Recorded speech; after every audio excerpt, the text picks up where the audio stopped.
So what now? So the director needs to make a slight change to another shot. Instead of the spaceship flying from upper right to lower left, he wants to see it enter from the bottom center, bank to the right, and then fly off at the upper left corner. On a different background.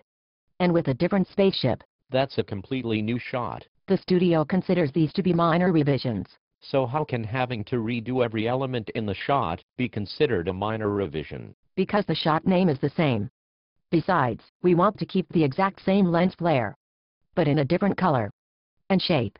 It's the oval blue one. So you want to go back to the flare we did on version number 6 now? But we are on version number 9. Yes.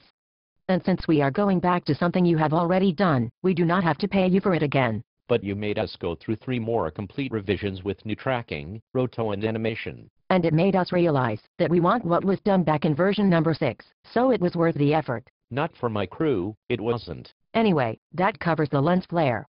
But the overall animation needs to be revised as I said. But that's an entirely alternate version of the shot. That's a matter of opinion.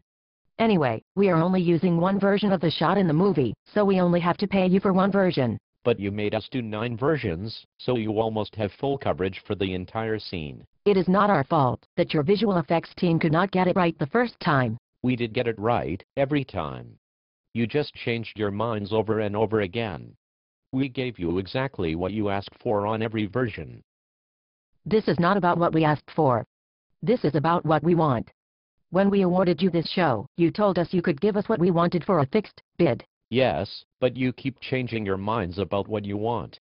No, we asked for shot adjustments to help tell the story. And we are asking for budget adjustments to help feed our families. I am not interested in your personal lives.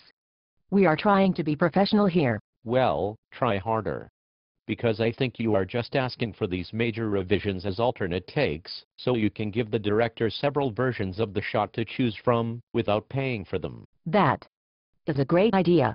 I knew there was a reason we hired your company instead of taking the work overseas, like we wanted to. Well, if you wanted to take it overseas, since you think they are so much cheaper, why didn't you just do it? Because we have heard rumors that overseas companies treat their artists poorly, don't pay them enough, and make them work ridiculous hours. We do not want to be party to that. Seriously? How is that different than how you are treating us now? It is very different. For one thing, I don't have to fly overseas to keep an eye on you. Now, have your clicker monkeys get the new render to us by tomorrow morning.